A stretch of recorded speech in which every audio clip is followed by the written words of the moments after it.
खबरें तो कई हैं, कहीं पुलिसिया कार्रवाई, कहीं भीड़-भाड़ के दृश्य को, कहीं दुकानों के अंदर बिना मास्क के खरीद-फरोख्त। लेकिन आज के लिए सिर्फ रोहित सरदाना के अंतिम शब्द। न्यूज़ IBN 9 की विशेष खबर पूनम श्रीवास्तव के साथ।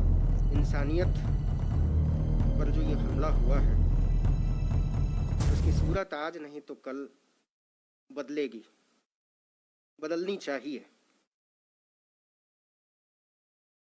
मैंने आज से पहले इस देश को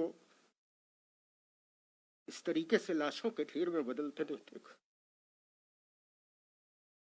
हम इतने असहाय कभी नहीं थे।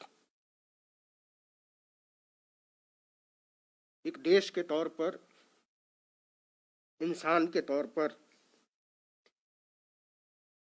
डेमोक्रेसी के तौर पर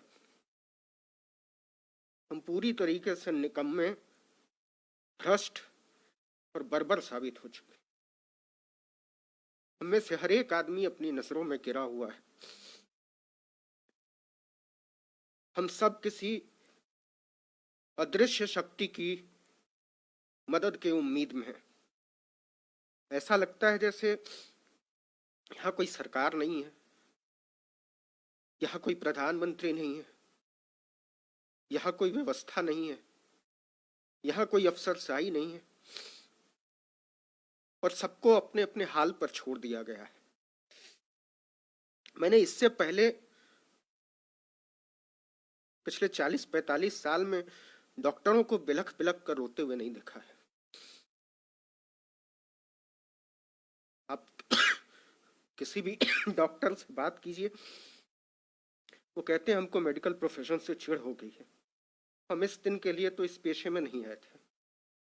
ऑक्सीजन के बिना अपने पेशेंट को तड़प तड़प कर मरना डॉक्टरों की नींद उड़ा दे रहा है। और आप यकीन मानिए, मुझे ऐसा लगता है कि आज से साल भर बाद हमारे डॉक्टर बहुत सारी मानसिक बीमारियों से लड़ रहे होंगे। जो मौतें वो देख रहे हैं और जितने असहाय वो महसूस कर रहे हैं, इसके बाद जिस ट्रॉमा में वो जाएंगे, उसका अंदाजा हमको और आपको नहीं है। इस देश को नर्क बना दिया गया है, इस देश को दोजख बना दिया गया है और हम सबको इतना बेचारा बनाकर छोड़ दिया गया है जैसे हमारी कोई अहमियत नहीं। खैर, वो वक्त शायद गुजर जाएगा और जब ये गुजरा हुआ वक्त हमारे सामने आएगा तो मुझे नहीं मालूम मैं रहूंगा नहीं रहूंगा, मुझे नहीं मालूम डॉक्टर मनीष रहेंगे नहीं रहेंगे, डॉक्टर सोनू रहेंगे नहीं रहेंगे, लेकिन जो लोग भी रहेंगे वो सोचेंगे कि इस दुनिया को और बेहतर होना चाहिए। वो सोचेंगे कि हमको हमारी आने वाली नस्लों के लिए मंदिर और मस्जिद के झगड़ों से ऊपर उठना चाहिए। वो सोचेंगे और सोचना चाहिए कि इस देश को मंदिरों, मजारों, मीनारों की जरूरत नहीं है। हमको सोचना चाहिए इस देश को अच्छे अस्पतालों की जरूरत है, इस देश को अच्छे स्कूलों की जरूरत है, इस देश को अच्छे मेडिकल कॉलेजेस की जरूरत है, अच्छे डॉक्टर, पैरामेडिक स्टाफ की जरूरत है, दवाइयों की जरूरत है, बिस्तरों और वेंटिलेटर की जरूरत है।